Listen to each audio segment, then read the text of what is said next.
Hey everybody, it's Jason Blaha here, and today I would like to introduce my client Carter, who I've been coaching for a while now. We've been coaching a few months, and he's one of my lifters that we had a lot of injuries and inflammation to rehab in his low body.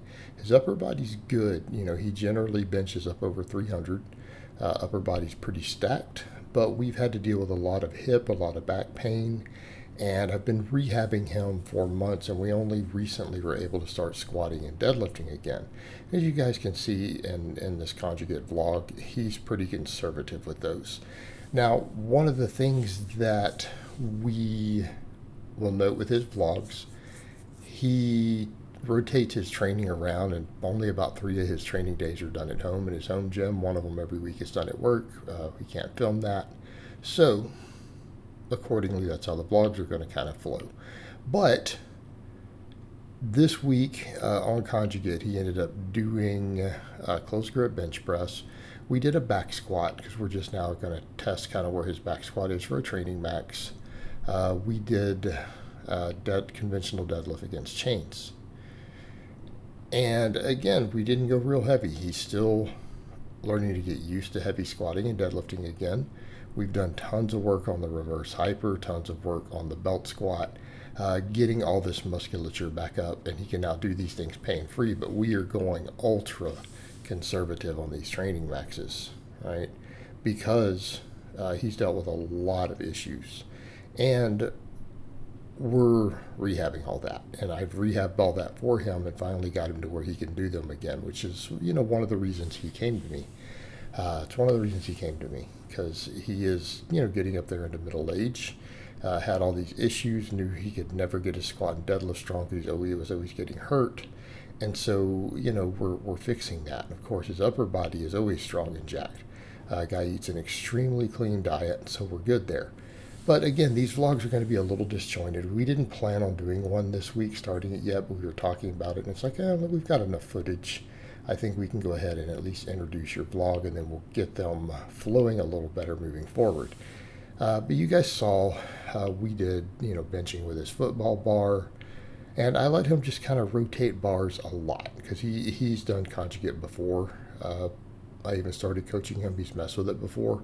And so I let him rotate those bars for a lot of the supplemental work, just kind of whatever he wants to do with them. So if he wants to use his Cambridge football bar, we'll use that. That's what we'll use. But it's going to be lots of rowing. We were doing a lot of pull-ups for him for a while, but we run into, again, for him, some overuse issues. We still have pull-ups in the mix, and I let him pick between pull-ups or lat pull-downs on those days, and that's on upper body days. Lower body days, we do one-arm dumbbell rows. We do a lot of band press downs, right?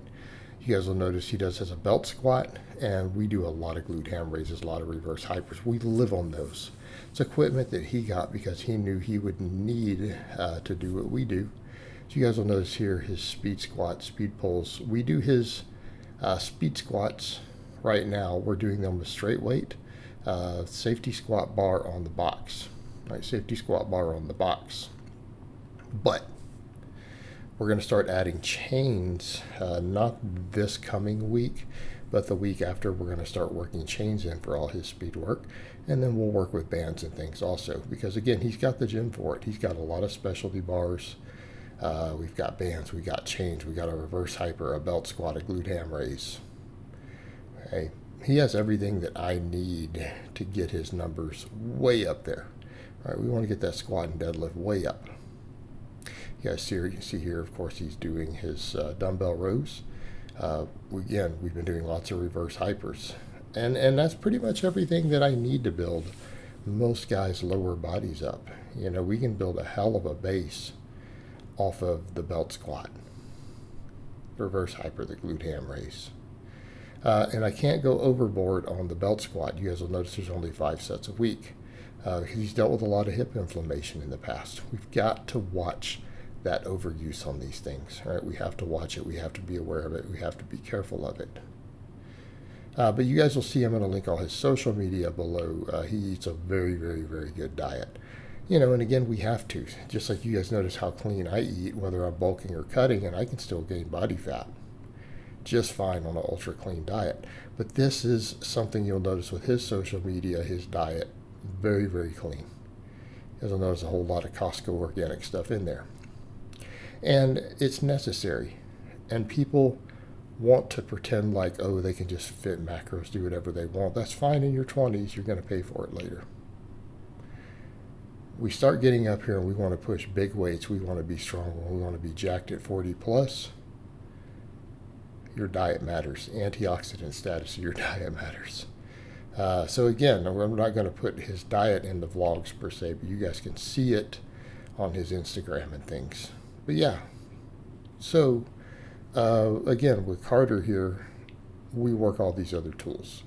Right? We work these other tools. We use the reverse hyper, and notice he still struggles with it. Like, we're struggling with 90 pounds. We're struggling with 90 pounds to do sets of 25 still. We've had to build these things up. Again, his low back has historically been an issue. His hips have historically been an issue. We're using these tools to build all these things.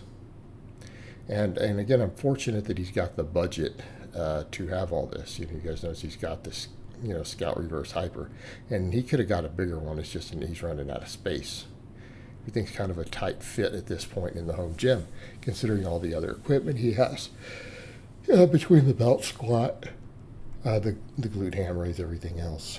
But we're very, very lucky to have this. And that's the other thing, I see a lot of with my clients who are, past about 35. They're very financially established. They can have stuff like this. And it has to be. It has to be. If you guys are going to make strength and fitness and health a priority, you have to be willing to put your budget into a lot of this stuff. You have to. We need a lot of these variations. Sorry guys, at 40 years old, most of you are not going to run linear barbell programming. And you're not. You're going to get beat up if you have any type of base built already. But a lot of this is just the random footage he sent me through the week to look at. It's the random footage. I had his Mac is in it the last day of the week. He recorded a bunch of the stuff. It got sent in different orders. I'm like, let's just put it up and use it. That way we can introduce him what he does. We can watch him rebuild that squat and deadlift. He can already bench. He can already bench 315. We don't have a problem there. And that's going to go up.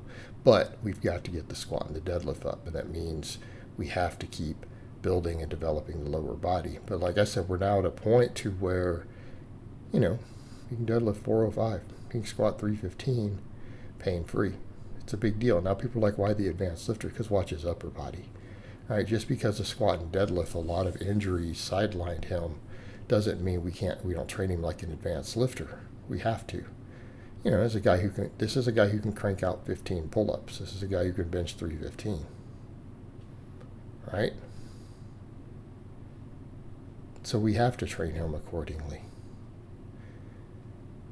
And the squat and the deadlift will come up to match since we've got all the equipment and we've got the good programming, we've got the fatigue management for it.